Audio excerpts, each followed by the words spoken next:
नमस्कार दोस्तों, decode exam पर मैं शिवम आप सभी का बहुत बहुत स्वागत करता हूं। आज की ये हमारी जो कक्षा है ये बेसिकली जो मेंटरशिप प्रोग्राम हमने शुरू किया है उसमें जैसा कि आपको मैंने पैटर्न एक वीडियो के माध्यम से बताया था, इसको पेड वाले विद्यार्थी भी ऐप के माध्यम से देख रहे होंगे। 2 से 3 दिन आपको एक डेमो इसका YouTube पे भी मिलता रहेगा, है ना, ताकि आप एग्जामिन कर पाए कि आप जो चीजें अन्य जगह से परचेज करते हैं, जो प्रोग्राम जो टेस्ट सीरीज आप अन्य जगह से लेते हैं और डिकोड एग्जाम का जो एक लेवल है वो लेवल क्या है। ठीक है, तो इस प्रोग्राम में बेसिकली डेली सुबह आपको पढ़ने का टारगेट मिलेगा, शाम को एक टेस्ट शेड्यूल मिलेगा और उसका टेस्ट का डिस्क्रिप्शन प्लस डिस्क्रिप्शन में वीडियो जो आपको ऐप के माध्यम से मिल रहा होगा। ठीक है, आप मुझे ये वीडियो के रूप में YouTube पे भी देख रहे होंगे और जो पेड बैच वाले विद्यार्थी हैं, है ना, जो मेंटरशिप प्रोग्राम में रजिस्टर लोग हैं, वो इसको क्या कहते हैं जो है ऐप के माध्यम से भी देख रहे होंगे। ठीक है, तो आज ये पहला दिन है। पहले दिन का जो टारगेट था मैं आपको दिखा देता हूं कि हम लोग टारगेट कैसे दे रहे हैं। तो सुबह आपके टेलीग्राम पर सुबह क्यों एक दिन पहले ही रात को ये डे वाइज टारगेट चला जाता है। जैसे हमको प्राचीन भारत का इतिहास 3 दिन में खत्म करना था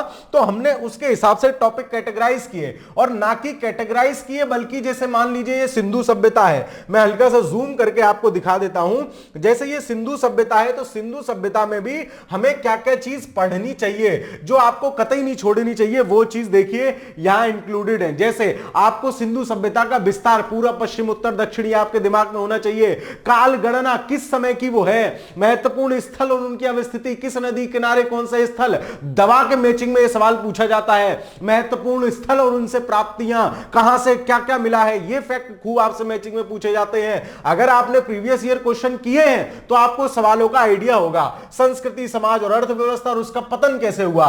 ऐसे ही हमने अगला टॉपिक वैदिक काल दिया तो वैदिक काल का पूरा माइक्रो लिस्टिंग हमने इसमें कर दी कि आपको मिनिमम इतना तो पढ़ना ही है। ठीक है, तो ये आपका जीएस का टारगेट रहा। स्रोत आपके घटना चक्र का पूर्वावलोकन, बाकी आपके जो अपने स्रोत हो उनको फॉलो कर सकते हैं। उसके बाद सामान्य हिंदी का देखो कितने माइक्रो लेवल की मैंने लिस्टिंग इसमें करवाई है कि सामान्य हिंदी का आपको पढ़ना है तत्सम तद्भव और डिकोड एग्जाम की बुक का पेज नंबर तक हमने लिखाया है कि डिकोड एग्जाम की बुक के सामान्य हिंदी के बुक पेज नंबर 5 से 7। कोई बहुत बड़ा टारगेट नहीं दे रहा हूं मैं, है ना। डेली अगर 100 पेज आप पढ़ने की क्षमता रख रहे हो तो यह कार्यक्रम आपका पूर्ण होता चलेगा। और डेली यहां सी सेट के भी एक टॉपिक के 5 प्रश्न हैं। आज मैं आपको डिटेल लेक्चर में बताऊंगा कि आप देखेंगे कि क्वेश्चन का लेवल क्या है, आप खुद महसूस करेंगे कि एग्जाम ट्रेंड को पूरी तरह से डिकोड एग्जाम का यह प्रोग्राम फॉलो कर रहा है। अगर आपने वीडियो यहां तक आए हैं तो इस वीडियो को पूरा देखते जाइएगा ताकि आप क्वेश्चन के ट्रेंड समझ सके कि हम मेंटरशिप प्रोग्राम में डेली कैसे क्वेश्चन देंगे। 25 क्वेश्चन जीएस के होंगे, 10 हिंदी के, 5 सी सेट के। ठीक है, आपको एक आइडिया लगता रहे चीजों का किस तरीके से चीजें चल रही हैं। ठीक है, चलिए, तो मैं आज आपका जो टेस्ट है वो सॉल्व कराने के लिए बेसिकली हूं, है ना। और ये वीडियो आप YouTube पे एज ए डेमो देख रहे हैं। तो सामान्य अध्ययन का, है ना, 25 सवाल हैं जो आपको 5 टॉपिक दिए गए थे। पाषाण काल, सिंधु सभ्यता, वैदिक संस्कृति, बौद्ध धर्म, जैन धर्म, ये 5 बेसिक बड़े टॉपिक थे, उनसे रिलेटेड ही सवाल है।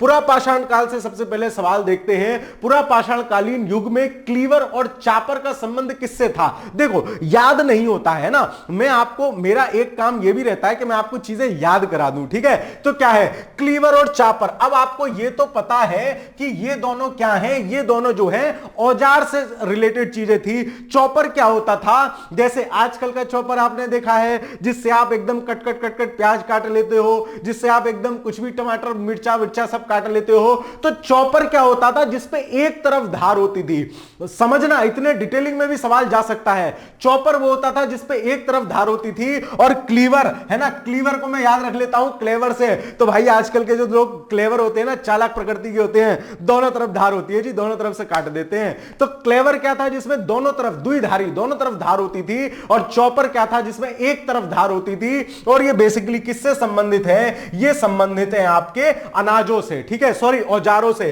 अनाज क्या था, अनाज इस समय का यव था मेनली फेमस, जिसको जौ कहते थे। आभूषण का अगर रिलेटेड कोई शब्द पूछे तो वो निष्क था। और निष्क ही सिक्के वगैरह भी कहलाते थे। बेसिकली आपके प्रश्न का आंसर क्या हो जाएगा? ऑप्शन नंबर डी, औजारों से। अगला सवाल देखते हैं, सूची 1 का मिलान सूची 2 से करिए। ठीक है, चलो ये क्या है? देखो उसी अनुपात में प्रश्न भी है, 5 टॉपिक हैं तो 5-6 सवाल लगभग एक एक टॉपिक से हैं, टोटल 25 सवाल हैं। ठीक है, तो नवपाषाणिक स्थल और सूची। अब देखो ये सारे ऐसे स्थल हैं जो आपने शायद ही सुने होंगे, सामान्यतया बुक में आपको इनका रेफरेंस नहीं मिलेगा।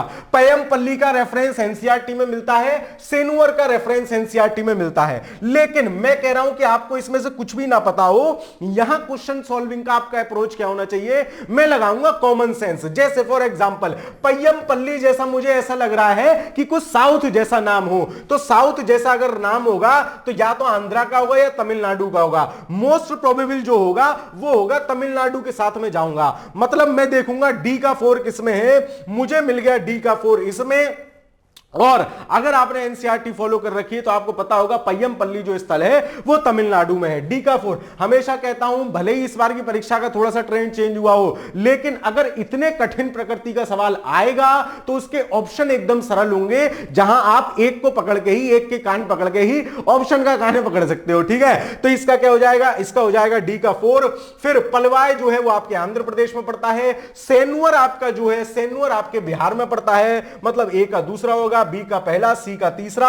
इस हिसाब से ऑप्शन नंबर सी इस प्रश्न का सही आंसर हो जाएगा। तो सेनुअर आप ध्यान रख लेना बिहार में है, पय्यमपल्ली याद रख लेना तमिलनाडु में है। आगे चलते हैं, अगला सवाल देखते हैं। पाषाण काल के संदर्भ में प्रश्नों का स्तर देखिए आप अभी आगे देखेंगे, 25 प्रश्न तक पहुंचने दीजिए, स्वयं आप अनुभव करेंगे कि प्रश्नों का स्तर क्या है। अपने आप एक लेवल अप वाला है, जैसा आपका एग्जाम आपसे चाहता है। आपसे पूछ रहा है कौन सा कथन असत्य है? मध्य पाषाण काल में पशुपालन के साक्ष्य आदमगढ़ और बागौर से मिलते हैं। बिल्कुल सही बात है, मैंने कैसे याद कर रखा था, पशुपालन है जी। आदम लोग पशुपालन करते थे, आजकल के तो कैटल पालन करेंगे सर, है ना, मतलब अंग्रेजी वाला पालन करेंगे। पुराने जमाने के आदम है ना, पुराने जमाने के, और बागौर मतलब पशुओं को रस्सी से बांध के रखते थे। तो ऐसे हल्का सा आप कुछ कहानी सी बना लेंगे, याद हो जाएगी, ये बात सही है। वो पूछ रहा है सत्य कौन सा है? मध्य पाषाण काल में हड्डी से निर्मित आभूषण मदहदा और सराय नाहर राय 2 स्थानों से प्राप्त हुए हैं। बड़ी मात्रा में पूछे तो मदहदा से प्राप्त हुए हैं, लेकिन सराय नाहर राय से भी मिलते हैं, ये भी बात सही है। पाषाण काल में मानव द्वारा प्रयुक्त प्रथम अनाज क्या था? बाजरा था। सर कैसी बातें कर रहे हो, बाजरा नहीं था। सर मैं पढ़ के आया हूं, मानव द्वारा प्रयुक्त प्रथम अनाज क्या था? जौ था। सर्वप्रथम मानव ने जौ का प्रयोग किया, लेकिन उसके बाद हमें गेहूं, चावल, बाजरा, मक्का, इन सब चीजों के भी साक्ष्य मिलते हैं। लेकिन प्रथम अनाज पूछे, सर्वप्रथम पूछे, वो था जौ, जिसको यव शब्द भी लिखा मिलेगा। पाषाण कालीन स्थल दमदमा से एक ही कब्र से 3 मानव कंकाल मिले हैं। याद कैसे रख लोगे? एक ही कब्र में 3 मानव घुसेड़ दिए तो क्या होगा? दमदमा, दम निकल जाएगा। मतलब दमदमा जो स्थान है वहां से एक मानव, एक जो है कब्र से 3 मानव कंकाल मिले हैं, तो यह भी सही हो जाएगा। तो इसमें गलत कौन सा फैक्ट है? इसमें आपके गलत हो जाएगा ऑप्शन नंबर सी, और यही आपका आंसर हो जाएगा। वही वो पूछ रहा है कौन सा कथन असत्य है। प्रश्नों के स्तर देखते चलिएगा, ठीक है। चलो भीम बेटिका के संबंध में, भीम बेटिका आप प्रीवियस ईयर में देखिए, लगातार आपसे भीम बेटिका पे सवाल पूछा गया है, ठीक है। तो आपसे पूछ रहा है निम्नलिखित कथनों पर विचार कीजिए। भीम बेटिका की गुफाएं अपने प्राग ऐतिहासिक शैल चित्रों के लिए प्रसिद्ध हैं। इतिहास को हम 3 दृष्टि बांटते हैं, प्राग ऐतिहासिक, आद्य ऐतिहासिक और ऐतिहासिक। प्राग ऐतिहासिक, पा से पुराना, पा से प्राग। प्राग ऐतिहासिक वो काल है जिसके संबंध में हमें कोई लिपि उपि प्राप्त नहीं है, केवल उसके कुछ खुदाई के रूप में कुछ साक्ष्य वगैरह मिल जाते हैं, लेकिन लिपि जैसा उसका कुछ भी लिटरेचर टाइप नहीं मिलता है। आद्य ऐतिहासिक कैसा है? ऐसा काल जिसके हमें पुरातात्विक अवशेष भी मिले हैं, प्लस उसकी लिपि भी मिली है, लेकिन उसको अभी हम पढ़ नहीं पाए हैं। ऐसे काल को हम आद्य ऐतिहासिक युग कहते हैं। और ऐतिहासिक युग क्या? जिसके हमें अवशेष मिले हैं, जिसकी हमें लिपियां मिली हैं, जो हम पढ़ चुके हैं, वो सब आपका इतिहास है, ठीक है। चलो, तो भीमबेटिका की गुफाएं अपने प्रागैतिहासिक शैल चित्रों के लिए प्रसिद्ध है। बिल्कुल बात सही है। भीमबेटिका की गुफा किसके लिए प्रसिद्ध है? शैल चित्रों के लिए प्रसिद्ध है। भीमबेटिका की गुफाएं महाराष्ट्र राज्य के रायसेन जिले में स्थित हैं। देखो, आप में से बहुत सारे लोगों ने इसे सही मान लिया होगा। क्यों? वो महाराष्ट्र राज्य नहीं है, एमपी राज्य में है, ना कि महाराष्ट्र में। रायसेन जिला बाबूजी ने सही दिया है। फैक्ट में हल्का सा डिसबैलेंस किया, मामला खराब हो गया, है ना। चलो, तो ये गलत हो जाएगा। भीमबेटिका की गुफा शैल चित्रों की खोज BS बांकरर ने की है। मैंने कैसे याद कर रखा था भाई, भीमबेटका की गुफा है, गुफा is equal to bunker, bunker आप समझते हो ना, तो भीमबेटका की गुफा भी किसने खोज ली, बोले बंकर बाबू ने खोज ली, मतलब BS बांकरर। जो मैं उल्टी सीधी बातें बताता हूं, उल्टा सीधा कुछ नहीं होता, सब आपके काम का होता है, सब आपको याद करने ऐसी चीजें होती हैं, तो इसको आप अपने बुक पे या कहीं भी लिखते रहा करिए ताकि आपको भी चीजें इसी तरीके से रिकॉल हो जाएं। तो पहला और तीसरा सही है, वही पूछ रहा है सही कौन सा है, ऑप्शन नंबर सी इस प्रश्न का सही आंसर हो जाएगा। आगे चलते हैं, अगला सवाल, सिंधु घाटी संस्कृति वैदिक सभ्यता से भिन्न थी, है ना, क्यों, क्योंकि सिंधु घाटी जो संस्कृति थी वो पूरी तरह से एक नगरीय समाज था और वैदिक संस्कृति जो थी उसको हम ग्रामीण समाज मानते हैं, ठीक है।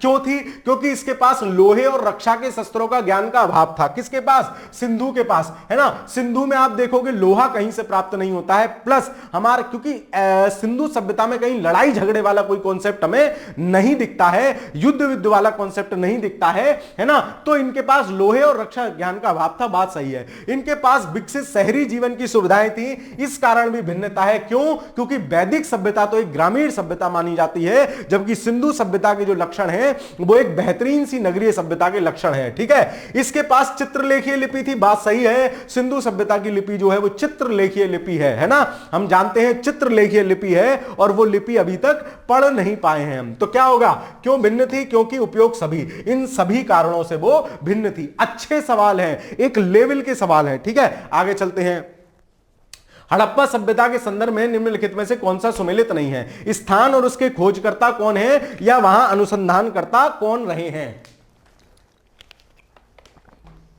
जैसे हड़प्पा का आप जानते हो दयाराम साहनी, हस्तिनापुर बीबी लाल, ठीक है, कैसे याद कर रखा है, इन ये सब क्या है ना, आप बार बार रिवाइज करोगे ना तब आपको चीजें याद रहेंगी। हस्तिनापुर बीबी लाल, बोले भाई साहब बीबी लाल खड़ी है सामने, क्या खड़ी है, बीबी लाल खड़ी है, बोले हस्तिनापुर, अब तू हंस के दिखा, हस्तिनापुर, वो हंसेगा नहीं, क्यों, क्योंकि बीबी लाल खड़ी है, गुस्से में खड़ी है, तो हस्तिनापुर स्थान का खोजकर्ता कौन है, बीबी लाल, याद रह जाएगी। तक्षशिला, तक्षशिला अमलानंद घोष, कौशांबी एनजी मजूमदार, तो कौशांबी के एनजी मजूमदार हैं, लेकिन तक्षशिला के कौन है, जॉन मार्शल ने तक्षशिला की खोज की है, जॉन मार्शल। तो जब आप मार्शल लिखोगे तो मार्शल में जो शर्ल आएगा और वो यहां शिला जैसा, ऐसे अपनी किताब या नोट्स पे दोनों पे गोला कर लेना, है ना, जो आपको पेपर मिला है उस पर गोला कर लेना, ताकि तक्षशिला और मार्शल, शिलासल दोनों ऐसे करके आपको याद हो जाएंगे। तो कौन सा सुमेलित नहीं है, ऑप्शन नंबर सी। आगे चलते हैं, सही मिलान कीजिए, है ना, क्योंकि सिंधु से काफी सवाल आ रहे हैं तो हमने भी उसी हिसाब से आपको क्वेश्चन दिए हैं।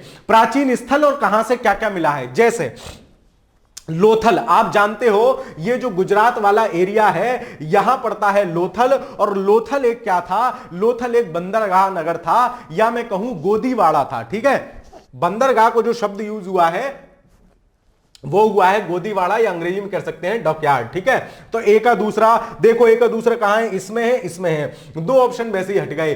कालीबंगा, है ना, कालीबंगा से हमें क्या मिला है, कालीबंगा से जुते हुए खेत के साक्ष्य मिले हैं। कालीबंगा स्थल आपका राजस्थान में पड़ता है, और कालीबंगा से क्या मिला है, जुते हुए खेत के साक्ष्य, मतलब बी का क्या हो जाएगा, पहला, बी का देखो पहला, अच्छा इसमें भी है, इसमें भी है। आगे चलते हैं, धौलावीरा से एक चीज याद रखना, अकेला ऐसा सिंधु सभ्यता का नगर है जो 3 भागों में विभक्त है। सामान्यतः सिंधु सभ्यता के नगर 2 भागों में विभक्त हमें मिलते हैं, लेकिन धौलावीरा अकेला ऐसा नगर है जो 3 भागों में विभक्त है। मैंने कैसे याद कर लिया था, धौलावीरा कट गया खीरा, भाई साहब 3 टुकड़े हुए हैं खीरे के, ठीक है। तो धौलावीरा 3 भागों में था, हालांकि यहां दूसरी चीज दी है। और बनावली, वो बना रही है बार बार, क्या बना रही है, पक्की मिट्टी के खिलौने बना रही है, पक्की मिट्टी से हल बना रही है। तो पक्की मिट्टी का कोई आइटम, पक्की मिट्टी कीवर्ड है, ध्यान रखना, पक्की मिट्टी का कोई आइटम होगा वो बनावली से मिला है। पक्की मिट्टी से बने हल की प्राप्ति, मतलब डी का क्या होगा, तीसरा, डी का तीसरा मिल गया आंसर हमें, ऑप्शन नंबर बी। और धौलावीरा से चित्रात्मक लिपि के चिन्हों वाला एक शिलालेख मिला है जिसपे कुछ लिखा हुआ है ना, लेकिन हमें पता नहीं कि वो क्या लिखा हुआ है, क्यों, क्योंकि अभी तक हम सिंधु सभ्यता की लिपि नहीं पढ़ पाए हैं। अगला सवाल देखते हैं, स्थल दिए हैं और नदी जिस पर वो अवस्थित है, किस नदी पर है, हड़प्पा। मैंने आपको याद कराया है, हाँ आपको तो नहीं याद कराया है, लेकिन आप याद कर लीजिए, हड़प्पा, नाम चेंज करिए थोड़ा, हड़प्पा, रप्पा, रप्पा को कनेक्ट करिए रावी से, तो हड़प्पा किस नदी के किनारे है, रावी नदी के किनारे है। सर भूलूंगी नहीं सर, याद हो गया एकदम, हड़प्पा, रप्पा, रावी, ठीक है। चलो, और फिर उसके बाद कालीबंगा। अब मान लो मैं दीवार पे उठा के ऐसे करके, ये अपना स्केच ही है, ऐसे करके घिसने लग जाऊं, घग्घर मतलब घिसकर, और घिसकर क्या कर दिया इस नलायक ने, घिसकर काला काला कर दिया सब, है ना। तो कालीबंगा किस नदी के तट पर है? घग्गर नदी के तट पर है। ए का देखो तीसरा कहां है सर? एक ही ऑप्शन में है, ए का तीसरा। बी का क्या हो जाएगा? दूसरा हो जाएगा। लोथल, लोथल को आप कनेक्ट करो, लो थाल लो, और थाल लेके क्या करोगे? भगवान जी का भोग लगाओगे। मतलब लोथल किस नदी के किनारे है सर? भोगवा नदी के किनारे है। और रोपड़, ठीक है, तो जब किसी से लड़ाई हो जाए बोले रोपड़, सतलज कुछ मत कर, रोपड़ बस रोजा, है ना। तो रोपड़ ऐसे याद कर लेना, कैसे भी करके ध्यान रख लेना, रोपड़ किस नदी किनारे है? सतलज नदी। ऑप्शन नंबर ए इस प्रश्न का सही उत्तर होगा। आगे चलते हैं। सिंधु सभ्यता के बारे में निम्नलिखित में से कौन सा कथन असत्य है? देख लेते हैं सर। नगरों में नालियों की सुदृढ़ व्यवस्था थी। हम लोग पढ़ते हैं कि सिंधु सभ्यता के प्रॉपर जो सड़कें थी रेक्टेंगल पे आके मिलती थी, है ना। मकान एकदम नियोजित तरीके से बने हुए थे, नालियां थी, ढकी हुई नालियां थी, तो नालियां तो सुदृढ़ व्यवस्था थी, ठीक है। व्यापार और वाणिज्य उन्नत दशा में था, बिल्कुल सही बात है, लोग व्यापार करते थे, है ना, और बढ़िया एकदम सिस्टम था, ठीक है। मातृ देवी की उपासना की जाती थी, ठीक है ना। मातृ देवी की उपासना मिलती है हमें, है ना। मातृ देवी की नर्तकी की मूर्ति मिलती है ना।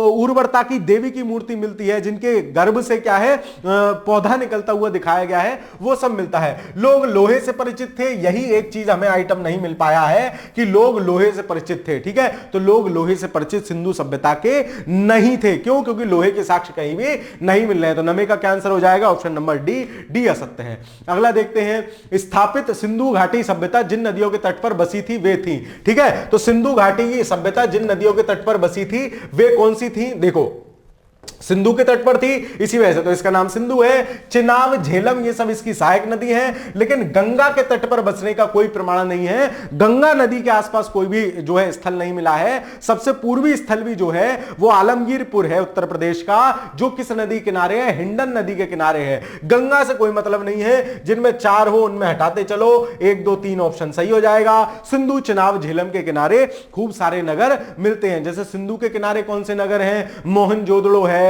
चंदहुदड़ो है, ये सब सिंधु नदी के किनारे पर हैंगे। चलो, भारत में निम्नलिखित के आने का सही कालानुक्रम क्या है? देखो भाई साहब, नगरीय संस्कृति मतलब सिंधु सभ्यता, लोहे का हल मतलब उत्तर वैदिक काल, तो सिंधु, वैदिक, उत्तर वैदिक। क्रोनोलॉजी आपको पता होना चाहिए, मतलब 4 के बाद 3 आएगा। देखो इसमें 3 पहले है तो ये गलत हो गया, है ना। इसमें 3 पहले ये गलत हो गया। यहां है 4 के बाद 3 है, 4 के बाद 3 है, ठीक है। फिर क्या आएगा? फिर आएगा सोने के सिक्के, बाद में आएंगे। पहले चांदी के आहत सिक्के आ रहे हैं, कुषाण काल में चांदी के सिक्के बनने लगे, और फिर सोने के सिक्के आप देखोगे गुप्त गुप्तोत्तर काल में आपको सोने के सिक्के भी जाके मिलेंगे, है ना। तो ये एक अच्छा कॉन्सेप्चुअल सवाल है, तो इसमें 4 3 2 1 ऑप्शन होना चाहिए। 4 3 2 1 ऑप्शन नंबर डी इस प्रश्न का सही उत्तर हो जाएगा क्रम से, ठीक है। चलो आगे चलते हैं। मैं थोड़ा स्पीड में इसलिए कराता चल रहा हूं, बहुत ज्यादा समय आपका नहीं लेना है, केवल मुझे कॉन्सेप्ट समझाना है, ठीक है।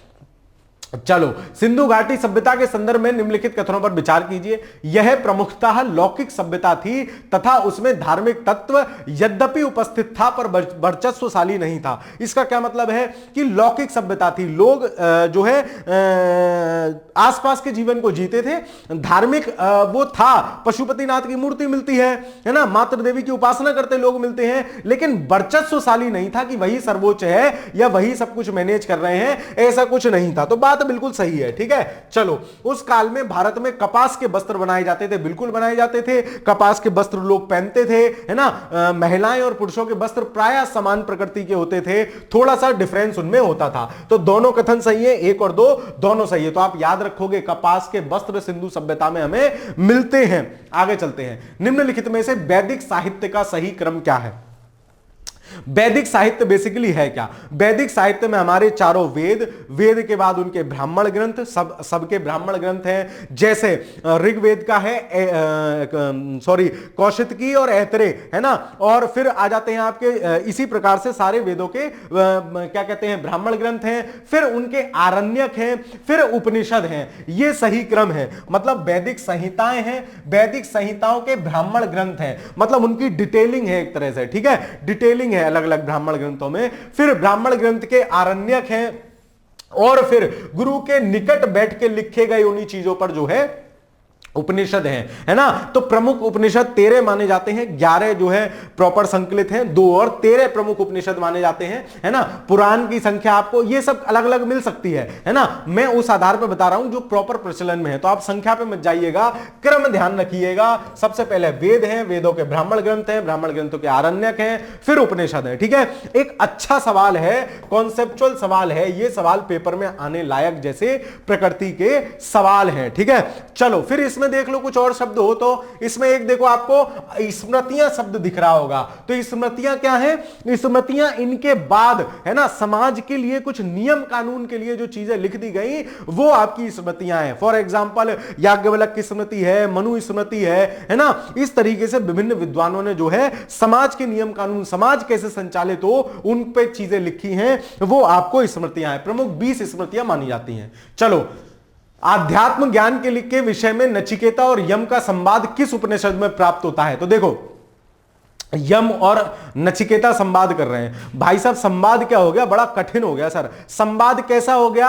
कठिन संवाद हो गया। जब कठिन संवाद हो गया तो किस उपनिषद में होगा सर? सर कठोपनिषद में होगा। क्यों? क्योंकि संवाद सर कठिन है, मैं सर भूलूंगी नहीं। आगे चलते हैं, सूची 1 और सूची 2 को मिलाइए, अभी मिला देते हैं। ऋग्वेद में क्या है? तो ऋग्वेद में आप जानते हो कि स्रोत और मतलब जो है क्या कहते हैं, स्रोत और प्रार्थना है, ठीक है। स्रोत और प्रार्थना है, मतलब एक का 4 देखो, एक का 4 कहां है? इसमें है, इसमें है। फिर उसके बाद सामवेद में क्या है? साम से सा से साम, सा से संगीत। सामवेद में क्या है? सामवेद में है संगीत आपका, ठीक है। तो देखो संगीत में कहां पे कार्यक्रम है? तो सर संगीत है ऑप्शन नंबर ए में, मतलब सी का क्या होगा? Option number 1। ढूंढो सी का 1 कहां है? लो, मिल गया, ऑप्शन नंबर ए। बाकी यजुर्वेद में क्या है? स्रोत और कर्मकांड है ना, स्रोत और कर्मकांड है। अथर्ववेद में तंत्र मंत्र वशीकरण और जादू टोना वाला सिस्टम अथर्ववेद में मिलता है, ठीक है। तो ये सब आप पढ़ते आ रहे होंगे लगातार, ये सब चीजें तो आपको पता ही होंगी, ठीक है।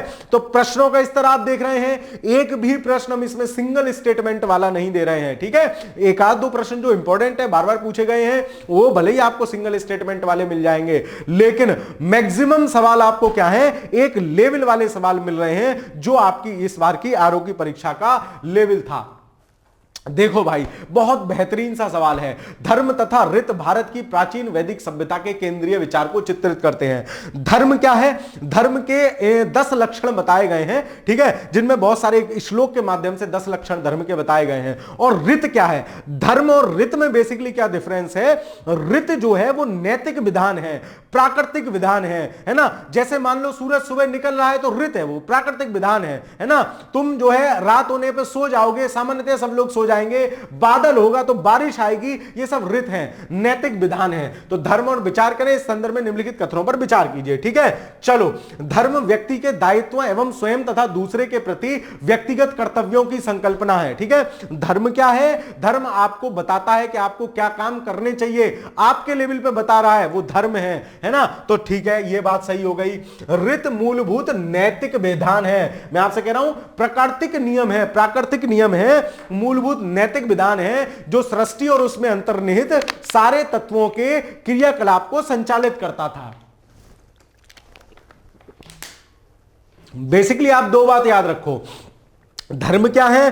धर्म यह है व्यक्ति को कैसे चलना है, उसके कर्तव्यों का सिस्टम। और ऋत क्या है? ऋत नैतिक विधान है। इतनी बात ही अगर आपको याद होगी, पता होगी, ये कॉन्सेप्चुअल क्लियरिटी से बात आएगी, आंसर क्या हो जाएगा? ऑप्शन नंबर सी इस प्रश्न का सही उत्तर हो जाएगा। आगे चलते हैं। निम्नलिखित कथनों में से कौन सा कथन असत्य है? अपने आप में 4 सवाल हैं ये, ठीक है। अपने आप में 4 सवाल है, चारों सवाल अलग अलग स्वरूप में कहीं ना कहीं पूछे गए हैं, है ना। उन 4 सवालों को आपको एक सवाल के माध्यम से दिया जा रहा है। मतलब दिखने के बावजूद ये 25 सवाल हैं, लेकिन इनको बाइफरकेट करोगे तो ये 25 सवाल ही 50, 60, 70 जाके बैठेंगे, ठीक है। चलो, क्या है? सत्यमेव जयते मुंडकोपनिषद से लिया गया है। बात बिल्कुल सही है, ठीक है। सत्यमेव जयते, मुंडी उठा के कहते हैं सर, सत्यमेव जयते, सत्य की विजय होती है। सत्यमेव जयते का क्या क्या अर्थ है? सत्य की विजय होती है। मुंडी उठा के सर में कह सकता हूं सत्य की विजय होती है। तो मुंडी उठा के कह रहे हो ना, सत्य की विजय करवा रहे हो, मुंडी उठा के कह रहे हो, मुंडको उपनिषद में है। तमसो मां ज्योतिर्गमय कथन जो है तमसो मां ज्योतिर्गमय कथन बृहदारण्य उपनिषद से लिया गया है। यह भी बात बिल्कुल सही है। अब देखो अलग अलग दे दे, आपको मैचिंग में मिलाने को दे दे, इस प्रकृति के सवाल भी आपको आने चाहिए। तो तमसो मां ज्योतिर्गमय जो है अंधकार से ज्योति की तरफ मुझे अग्रसित करो, वो सब है इस डायलॉग में। तो ये कहां से लिया गया है? बृहदारण्य उपनिषद से लिया गया है। सत्यकाम जावाल की कथा छांदोग्य उपनिषद से है। ये भी कैसे याद कर सकते हो, है ना, ये कैसे याद कर सकते हो कि जो सत्यकाम जावाल है उसके ऊपर ये आरोप लगा था कि वो जो है अपनी मां की नाजायज संतान है, तो उसने उसको लिया, उस चैलेंज को लिया और चीजें प्रूव करके दिखाई। तो छांदोग्य उपनिषद में सत्यकाम जावाल की कथा मिलती है। अब मैं कथा आपको सुनाने लग जाऊंगा तो टाइम बहुत हो जाएगा, अनावश्यक आपका समय नहीं लेना चाहता, ठीक है। तो एबीसी तीनों सही हुए, लेकिन असत्य पूछ रहा है। वैदिक काल में अघन्या शब्द स्त्री के लिए प्रयुक्त था, स्त्री के लिए प्रयुक्त नहीं था। अघन्या मतलब जिसका वध न किया जा सके, और वध किसका ना किए जाने योग्य था? वो था आपकी गौ माता गाय। तो अघन्या शब्द जो वैदिक रीत में प्रयोग हुआ है वो किसके लिए हुआ है? वो प्रयुक्त हुआ है आपके गाय के लिए। तो ठीक है, ध्यान रखोगे तो ऑप्शन नंबर डी इस प्रश्न का सही आंसर हो जाएगा। एक प्रश्न है स्टेटमेंट पेट भर के हैं। आगे चलते हैं। महात्मा बुद्ध, अब हम बौद्ध धर्म पे आ गए हैं, है ना। महात्मा बुद्ध के अनुसार संसार दुखमय और क्षणिक है। वो तो कहते हैं कि संसार दुख में है, दुख है, दुख का कारण तृष्णा है, मतलब आपकी जरूरत से ज्यादा इच्छाएं हैं। मम्मी मैं प्रधानमंत्री बनना चाहता हूं, भाई जरूरत से ज्यादा इच्छा क्यों कर रहे हो? मुझे आईफोन चाहिए, है ना। आपकी जेब में जितना है उससे सक्सेसफुल रहो, मतलब उससे संतुष्ट रहो, ठीक है। चलो तो क्या है? अनुसार संसार दुख में है और क्षणिक है। बात बिल्कुल सही है, बिल्कुल सही बात है। बुद्ध के अनुसार एक वस्तु के विनाश के पश्चात दूसरे वस्तु की उत्पत्ति होती है। वो बताते हैं इन सब चीजों को, इस सिद्धांत को प्रॉपर नाम है, मेरे दिमाग से स्लिप हो रहा है, याद आएगा बता दूंगा, कि कैसे एक चीज खत्म हो रही है, उसके पश्चात दूसरी चीज की उत्पत्ति हो रही है, फिर खत्म हो रही है, और ये चक्र जीवन का जो है, ये सब सिस्टम जो है चलता रहता है। तो ये बात भी सही है, लेकिन कथन और कारण दोनों सही है, लेकिन इसके हेतु नहीं है। मतलब इनमें कैसे देखोगे? कथन पढ़ो क्योंकि, फिर कारण पढ़ो। अगर सेटिस्फाई कर रहा है तो सही है, वरना दोनों अलग अलग सही होते हैं। तो दोनों अलग अलग सही हैं और उसकी सही व्याख्या नहीं है। ऑप्शन नंबर बी हो जाएगा। ए और आर दोनों सही हैं, परंतु सही व्याख्या नहीं करता है। आगे चलते हैं। निम्नलिखित में से कौन सही है? ठीक है, देखते हैं कौन सही है। ऐसे ही प्रश्न आपकी परीक्षा में आए थे, अब सीधे सीधे सवाल पूछने का कार्यक्रम समाप्त हो चुका है। ठीक है, कोई आपको बहका के सीधे सीधे सवाल दे रहा है टेस्ट सीरीज के नाम पर, तो वहां से बचिए, ठीक है, क्योंकि सवालों का इस तरफ यही होगा। ठीक है, ये आपको चीजें दिख चुकी हैं। तो निम्नलिखित में से कौन सा कथन सही है? अशोक के रुम्मनदेही अभिलेख की सूचना मिलती है कि बुद्ध का जन्म लुम्बिनी में हुआ था। ठीक है, तो अशोक जो मौर्य साम्राज्य में आप पढ़ते हो, है ना, तो अशोक के जो है उनसे जो है मिलती है ये सूचना रुम्मनदेही अभिलेख से कि जो है बुद्ध महात्मा बुद्ध का जन्म कहां हुआ था? लुम्बिनी, कपिलवस्तु के निकट लुम्बिनी में हुआ था। महात्मा बुद्ध ने वैदिक धर्म को क्या किया? अस्वीकार किया। यही तो मेन कारण था। जैन और बौद्धों के आने का मेन कारण क्या था? कि वैदिक धर्म उत्तर वैदिक काल में आते आते तमाम समाज के कर्मकांडों और बुराइयों को अपने अंदर समाहित कर लिया था, जिस कारण उस धर्म का पालन कर पाना अत्यंत कठोर हो रहा था, कठिन हो रहा था। ठीक है, वर्ण व्यवस्था जो है जन्म के आधार पर हावी हो चुकी थी, है ना, वो कर्मकांड हावी हो चुके थे। इस वजह से क्या हुआ? बुद्ध और जैन धर्म का उदय हुआ। ठीक है, मतलब उन्होंने उन चीजों पर ही वार किया और वैदिक धर्म को पूरी तरह से दोनों ने अस्वीकार किया है। हमारे यहां 9 दर्शन है, 6 दर्शन आस्तिक और 3 दर्शन नास्तिक, है ना। 3 दर्शन नास्तिक में रखते हैं, 6 दर्शन में आस्तिक में रखते हैं। नास्तिक वाले 2 को भी किसी न किसी प्रकार से आप आस्तिक मान सकते हो। नास्तिक वाले 3 दर्शन में रखा जाता है बौद्ध, जैन और चारवाक। खैर वो एक अलग बात है, कौन सही है, 1 और 2 दोनों सही हैं। आगे चलते हैं। निम्नलिखित वक्तव्यों पर विचार दीजिए, नीचे दिए गए कूटों से सही उत्तर कूट लीजिए। कुशीनगर मल्ल गणराज्य की राजधानी है, बिल्कुल सही है ना। अभी 16 महाजनपद आप जब पढ़ोगे आगे तो उसमें आपको यह चीज याद हो जाएगी। महात्मा बुद्ध का परिनिर्माण कुशीनगर में हुआ था, यह भी सही है, लेकिन इसका कारण थोड़ी ना है। तो कथन कारण दोनों सही हैं, परंतु सही व्याख्या नहीं है। यह सिंपल सवाल है, आपको पता होना चाहिए। ऑप्शन नंबर 20 प्रश्न का सही उत्तर हो जाएगा। आगे चलते हैं। बोधिसत्व परम पाणी का चित्र है।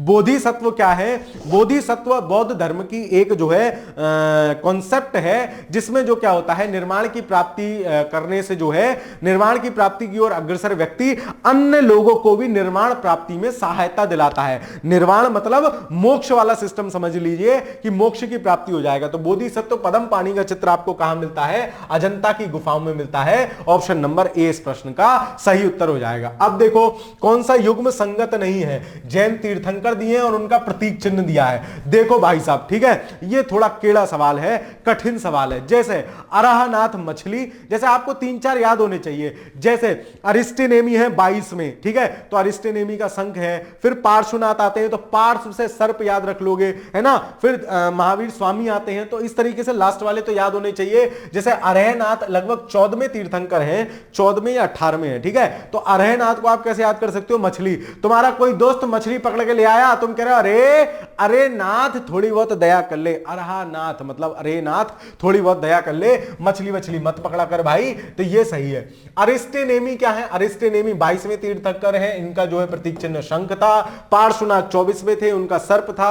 धर्मनाथ का बंदर नहीं है। बिमल नाथ का क्या है? बराह है, ठीक है, ये सही है ना। तो इस प्रकार से कौन सा संगत नहीं है? ऑप्शन नंबर सी संगत नहीं है। धर्मनाथ का जो है बंदर प्रतीक चिन्ह नहीं है, ठीक है। डिटेल डिस्क्रिप्शन जो आपको मिला है पेड वाले मेंटरशिप में, जो आपको मिला है उसमें इनका पूरा डिटेलिंग है, किस किसका और क्या क्या था, ठीक है। चलो, कथन दिगंबर अनुयायी ज्ञान प्राप्ति में बाद भोजन आवश्यक नहीं समझते। ये क्या सिस्टम है?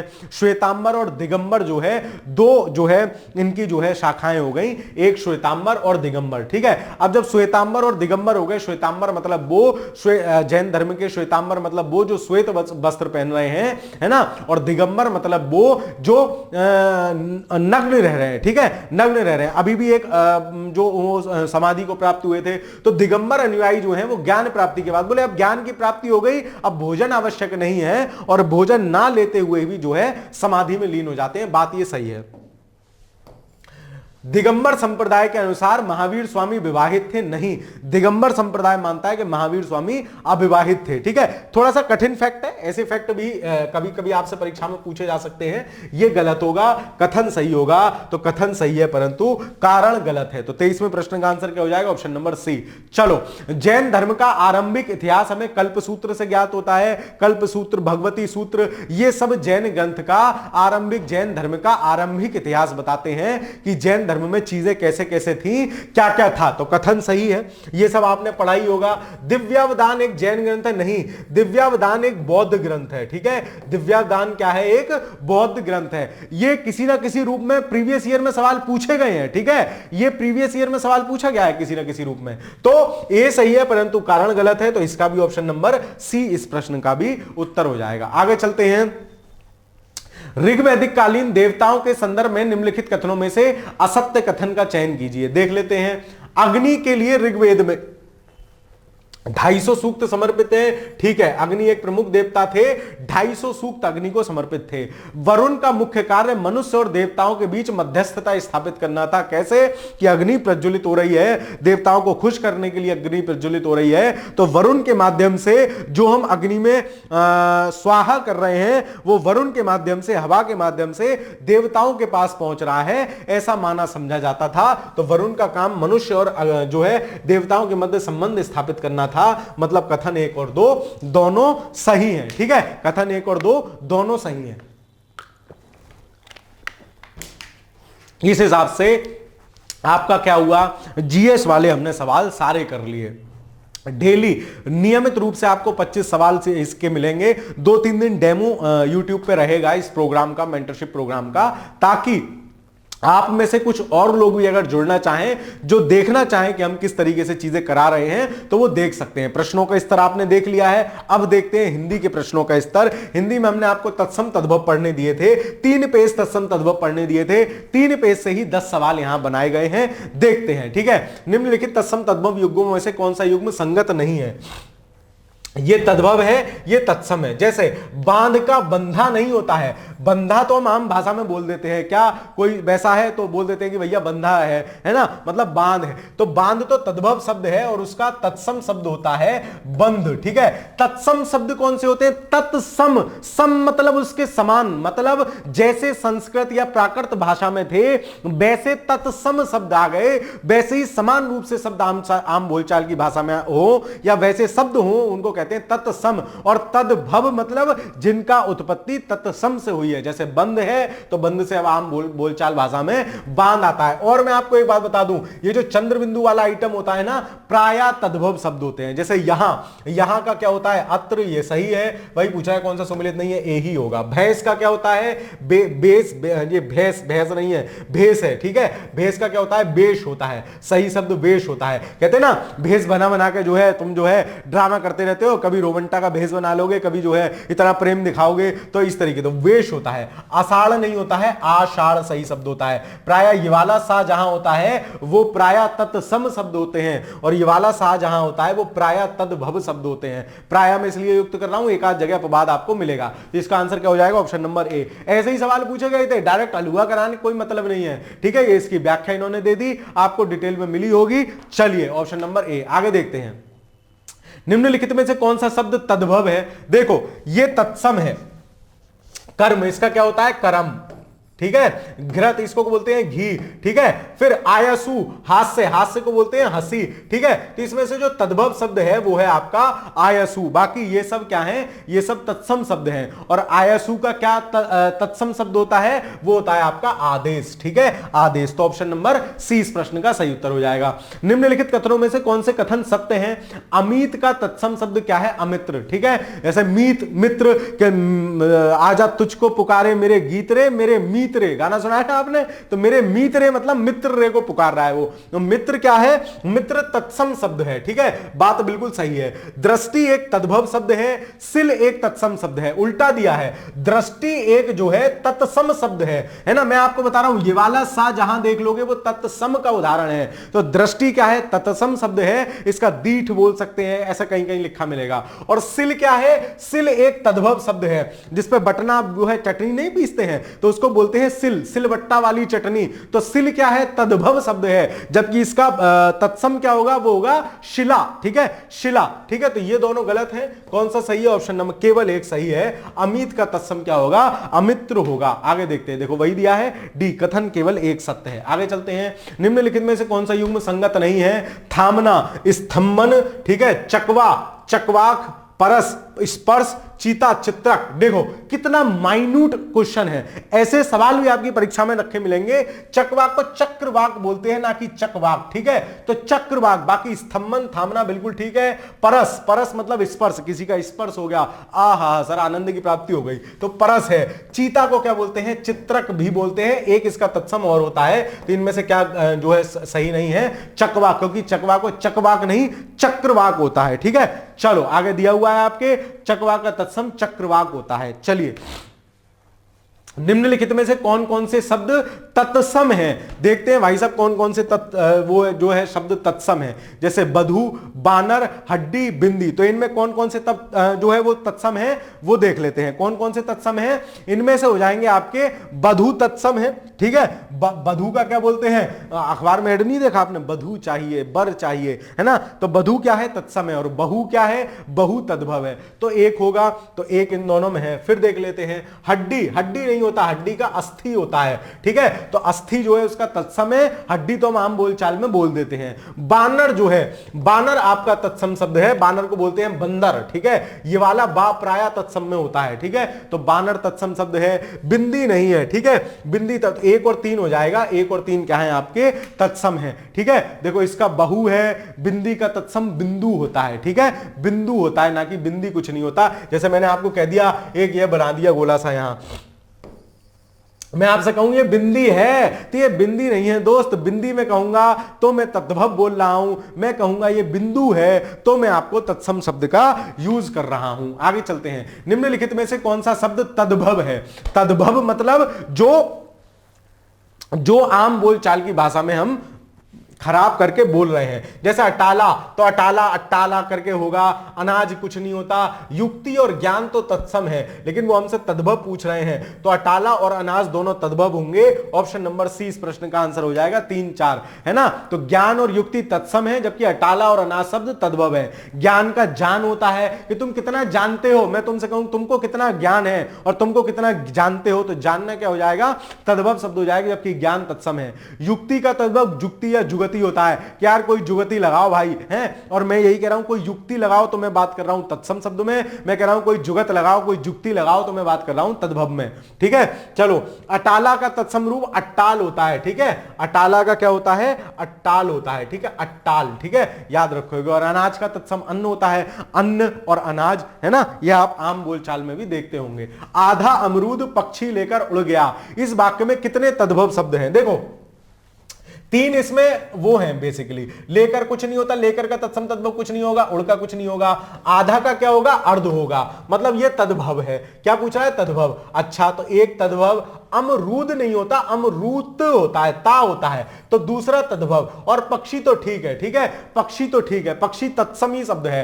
तो देखो एक नई प्रकृति का सवाल है ना। ऐसे सवाल आप जो है परीक्षा में देख सकते हैं आगामी, क्योंकि हमारा मेन मकसद ये है ट्रेंड को हम पकड़े। ठीक है, तो 2 क्या है इसमें, तद्भव शब्द हैं। ठीक है, 2 तद्भव शब्द हैं, देख लो आप। आधा और अमरूद तद्भव है, जबकि पक्षी तत्सम है। आधा का तत्सम अर्ध होता है, अमरूद का अमरूत होता है, और पक्षी का तद्भव पंछी होता है। ठीक है, आगे चलते हैं। अगला क्या दिया है, निम्नलिखित तत्सम तद्भव युग्मों में से कौन सा संगत है। ठीक है, देख लेते हैं कौन सा संगत है। पास पार्श्व, ठीक है, और बह का असो, फूटना का प्रस्फुटन होगा, फूट नहीं होगा। फूटना और फूट ये तो एक सा आइटम हो गया, तो 2 और 3 होना चाहिए मेरे हिसाब से। कौन से युग्म संगत हैं, 2 और 3। आंसर देख लो, 2 और 3। फूटना का स्फुटन होता है, स्फुटन मतलब फूटना, और स्फुटन नहीं होता, स्फुटन होता है। ठीक है, और पास का तद्भव पार्स होता है तत्सम, और वह का तत्सम असौ होता है। ठीक है, तो वह असौ, ये सिंपल शब्द सादा सा है, लेकिन बाबूजी याद करने में केड़ा जाता है। ठीक है, उन 3 पेज जो मैंने आपको टारगेट में 3 पेज दिए हैं ना, डिकोड एग्जाम वाली बुक के 5 6 7 पेज नंबर, उन्हीं पन्नों से ये सवाल आपके बने हुए हैं। अपहर्ता का तत्सम शब्द क्या है, तो आपको पता हो, देखो कंफ्यूजन, अपहर्त अपकर्त, ऐसे सवाल आएंगे आपके पेपर में, लिख के ले लो भाई, हलवा वाला आइटम गया अब। ठीक है, चलो, तो अपहर्त जो है इसका सही तत्सम शब्द हो जाएगा, अपहर्त। ठीक है, अपहर्ता का अपहर्त होगा। आगे देखते हैं हिंदी का अंतिम सवाल। तद्भव तत्सम शब्द के संदर्भ में निम्नलिखित में से कौन सा एक कथन सत्य है। मतलब हिंदी के भी क्वेश्चनों का लेवल आप समझते चलो। मेरा मेन मकसद यह है कि जिन लोगों को लग रहा हो कि क्या ही कराएंगे यार, ये मेंटरशिप में है, पैसे लेने लग गए, है ना, तो पैसे नहीं, आपको मटेरियल देखो ना, आपको क्या मिल रहा है। ठीक है, और चीजें चलाने के लिए कार्यक्रम तो होंगे ही। कंगन और नग्न दोनों तत्सम है, गलत बात है। कंगन का कंकण होता है, ठीक है, कंकण होता है तत्सम शब्द। नग्न, नंगा का नग्न होगा, ये सही है तत्सम। तो ये तत्सम नहीं है, जबकि ये तत्सम है, तो कथन गलत हो जाएगा। एक वाला हटाओ, आगे चलते हैं।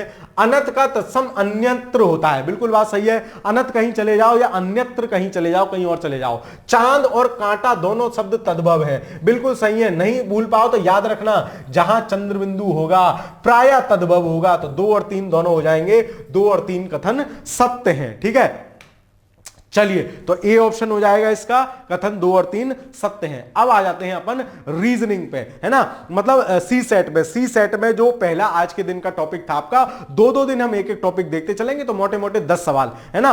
तो पहला जो आज का हमारा टॉपिक है वो दिशा परीक्षण। ठीक है, 25 सवाल हमने जीएस के कर लिए, 10 सवाल हमने हिंदी के कर लिए, लेवल आप देखते चल रहे हो। अब 5 सवाल हम लोग करेंगे सी सेट के दिशा परीक्षण, इनका भी लेवल देखना, इन सवालों का भी। ठीक है, आपको लग रहा होगा हलवा है, लेकिन हलवा कार्यक्रम है नहीं। देखो, यदि दक्षिण पूर्व उत्तर हो जाता है सबसे कठिन सवाल, मैं आपको एक कुछ चीजें बताता हूं, बेसिक उनको समझते चलिए। फॉर एग्जांपल, चारों आपको दिशाएं पता होना चाहिए। क्या पता होना चाहिए सर, मुझे तो कुछ भी याद नहीं है, मैं अभी बता देता हूं। ऊ से ऊपर होता है और ऊ से उत्तर होता है, तो ऊपर की तरफ क्या होता है, उत्तर होता है, और उत्तर के अपोजिट में क्या होता है, दक्षिण होता है। सर बचपन से पढ़ता आ रहा हूं। और एक चीज याद रखो कि आपके राइट हैंड पर क्या होगा, पूरब होगा। राइट हैंड पर क्या होगा, पूरब होगा, और राइट हैंड के अपोजिट में क्या होगा, पूरब के अपोजिट में क्या होगा सर, पश्चिम होगा। एक बात, दूसरी बात मैं यहां से घुमाते हुए चलता हूं, क्या एक बात आप ध्यान रखो, मान लो, वो अभी प्रश्न के माध्यम से समझाऊंगा, है ना, ठीक है। चलो फिर यहां आपको एक चीज और क्या ध्यान रखना है, उत्तर के 90 डिग्री क्लॉकवाइज पूरब है, पूरब के 90 डिग्री क्लॉकवाइज दक्षिण है, दक्षिण के 90 डिग्री क्लॉकवाइज पश्चिम है, पश्चिम के 90 डिग्री क्लॉकवाइज क्या होता है, उत्तर होता है। तो आपको क्लॉकवाइज डायरेक्शन पता होनी चाहिए, अन्यथा इस प्रकार के सवाल में सिट्टी बिट्टी गुल हो जानी है, ठीक है। चलो तो देखते चलते हैं, इसी के तरीके से सवाल करते हैं। ध्यान रखोगे उत्तर के 90 डिग्री पॉजिटिव में पूरब, 90 के जो है पूरब के 90 डिग्री क्लॉकवाइज में क्या हो जाएगा आपका दक्षिण, दक्षिण के 90 डिग्री क्लॉकवाइज में हो जाएगा पश्चिम, पश्चिम के 90 क्लॉकवाइज में क्या हो जाएगा उत्तर। अब देखो, अब मैं सवाल करता हूं, अब देखो, अब सवाल करता हूं और आपको समझाते चलता हूं, देखो ये चीज कितने काम में आएगी। सवाल पांचों एकदम लेवल वाले सवाल हैं, ठीक है। देखो अब आपको क्या कह रहा है, यदि दक्षिण पूरब उत्तर हो जाता है, मतलब दक्षिण पूरब वाली डायरेक्शन कौन सी होगी, सामान्यतया दक्षिण पूरब की डायरेक्शन क्या होगी, ये दक्षिण ये पूरब, मतलब ये, तो इसको क्या कह रहे हैं, ये हो गया आपके नॉर्थ यानी उत्तर हो जाता है, तथा उत्तर पूरब पश्चिम हो जाता है, मतलब उत्तर पूरब ये उत्तर ये पूरब, तो नॉर्मली उत्तर पूरब ये होना चाहिए, ये क्या हो जाता है, ये हो जाता है आपके वेस्ट, मतलब पश्चिम हो जाता है। शेष सभी दिशाएं भी उसी तरह से परिवर्तित हो जाती हैं, मतलब जैसे हम अभी नॉर्मल देख रहे थे, उत्तर के 90 डिग्री क्लॉकवाइज क्या था, ये था north south east west. 90 degree उत्तर के क्लॉकवाइज क्या है, ईस्ट है, तो देखो 90 डिग्री, और वैसे भी वेस्ट के अपोजिट में क्या होगा, ईस्ट होगा, ऐसे लगा लूं, नॉर्थ के अपोजिट में क्या होगा, साउथ होगा, या मैं ऐसे कर लूं कि नॉर्थ से जो है 90 डिग्री जो है मैं क्लॉकवाइज चला तो ईस्ट आ गया, ठीक है। कैसे भी कर लो, दोनों में से किसी भी तरीके से कर लो। अब देखो, अब वो आपसे क्या पूछ रहा है, तो पश्चिम के लिए क्या दिशा होगी, बेसिकली हमारा पश्चिम है ये, और ये किसके बीच में पड़ रहा है, साउथ और ईस्ट, मतलब दक्षिण और पूरब, तो दक्षिण पूरब दिशा होगी पश्चिम के लिए, है? तो अच्छे लेवल का सवाल है, समझ में ना आया हो एक बार बैक करके देख लेना। तो इसके लिए क्या दिशा होगी हमारी, दक्षिण पूर्व, ठीक है। देखो दक्षिण पूर्व कहां है, ऑप्शन नंबर सी में है। आगे चलते हैं, अगला सवाल देखते हैं। एक व्यक्ति अपने घर की उससे 10, यहां भी मैं आपको कुछ चीजें बताऊंगा, अपने घर से 10 किलोमीटर दक्षिण चलता है, ये बाबूजी का घर है ना, ये घर है, घर से 10 किलोमीटर दक्षिण चले, 10 किलोमीटर दक्षिण चले। अब देखो, अब वो कहे कि दायां घूम रहा है और बायां घूम रहा है, तो कुछ तुम में से एग्जाम में ऐसे नू करके बैठ के घुमाने लग जाते हैं, अच्छा ऐसे होगा तो ऐसे घूमेगा, ऐसे होगा सर ऐसे घूमेगा, ऐसे नहीं घुमाना है ना। इस एरो मारते चलो, जिधर चल रहा है उधर एरो मारते चलो, और इस एरो को मानो घड़ी की सुई। अब अगर वो कहे दायां चलता है तो इसे उधर घुमा दो जिसे जिधर घड़ी की सुई चलती, वो कहे बायां चलता है तो उसे एंटी क्लॉकवाइज डायरेक्शन में घुमा दो, अगर ये घड़ी की सुई होती तो किधर की तरफ चलती, मतलब बायां, और उसके विपरीत मतलब दायां। देखो अब मान लो ये घड़ी की सुई है तो ये किधर चलेगी, सर घड़ी की सुई है तो इधर चलेगी, मतलब ये इसका दायां होगा, ये इसका दायां होगा, और ये इसका बायां हो जाएगा। अब सवाल देखते हैं। फिर वह दाहिने मुड़कर 6 किलोमीटर चलता है, दायां किधर, इधर जिधर घड़ी चलेगी। अब और इसमें एक अनुपात का भी ख्याल रखना, 10 ऐसे बनाया तो 6 नहीं, 6 बोर्ड पार हो जाए, 6 उतना ही बनाना है। 6 बनाया, 6 किलोमीटर इधर चलता है, फिर वह दाहिने मुड़कर 6 किलोमीटर और पुनः दाहिने मुड़कर 10 किलोमीटर चलता है। तो घड़ी की सुई होती तो ऐसे ही मुड़ती, तो हमने फिर मुड़ा दिया, 10 किलोमीटर बराबर बना दिया, 10 किलोमीटर चलता है, ठीक है।